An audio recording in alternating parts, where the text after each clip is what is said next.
आज की कहानी है साधु और वैश्या। एक बहुत ही पहुंचे हुए अति वृद्ध साधु थे। वे एक जगह नहीं रुकते थे। जहां मन लगा वहीं धुनी भी लगा ली। वे घूमते घूमते एक नगर में पहुंचे। एक छायादार पेड़ के नीचे उन्होंने अपनी धुनी जमा ली। साधु की धुनी के सामने ही एक वैश्या का निवास था। उसके घर में लोगों का आना जाना लगा रहता था। साधु को पता नहीं क्या सूझी। जब वैश्या के घर कोई पुरुष जाता तब वे एक छोटा पत्थर अपनी धुनी के बगल में रख देते। इस तरह कुछ ही समय में पत्थरों का ढेर लग गया। एक दिन घर से बाहर निकलती हुई वेश्या को साधु ने टोका और अपने पास बुलाकर कहा, पापीन, देख अपने बुरे कामों का यह पहाड़। अरे दुष्ट, तूने इतने पुरुषों को भ्रष्ट किया है। जितने इस ढेर में पत्थर है, तू तो नरक ही भोगेगी। वेश्या भय से कांपने हुए रोने लगी।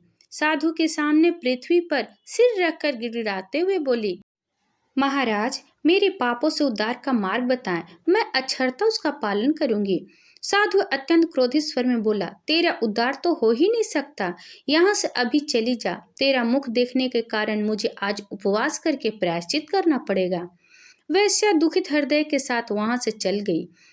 अब दिन प्रतिदिन उसे अपने बुरे कामों का पश्चाताप हो रहा था। वह निरंतर प्रार्थना करती थी कि उसके पापों के लिए ईश्वर उसे क्षमा करे। इसी पश्चाताप में एक दिन उसके प्राण निकल गए। उसी समय साधु की आयु भी पूरी हो रही थी। उन्होंने देखा कि हाथ में पास लिए यमदूत उसके पास आ खड़े हुए। साधु ने डांट कर पूछा, कौन हो तुम सब यहाँ क्यों आए हो? यमदूतों ने कहा, हम तो धर्मराज के दूत हैं, आपको लेने आए हैं। आपका प्रस्थान का समय हो गया है। साधु ने पूछा, तुम मुझे कहाँ लेकर जा रहे हो? यमदूतों ने कहा कि वह साधु को नर्क ले जाने के लिए आए हैं। वहाँ उनके कामों का हिसाब किताब होगा। साधु ने दूतों से कहा, तुमसे शायद बड़ी भूल हुई है। मैं तो बचपन से ईश्वर भक्ति में लीन हूँ तथा मुझ द्वारा गलती से भी कोई बुरा कर्म नहीं हुआ है। विचार करो, हो सकता है पड़ोस में रहने वाली वैश्या को तुम भेजे गए हो। दूत बोले, हमसे कोई भूल नहीं हुई है। वह वैश्या तो पहले ही बैकुंठ पहुंच चुकी है।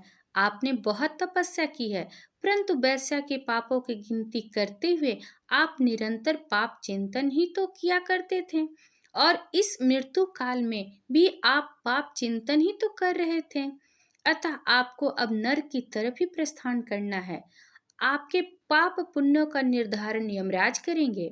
साधु की वश की अब बात नहीं थी। उन्होंने यमदूत अपने पास में बांध कर ले गए।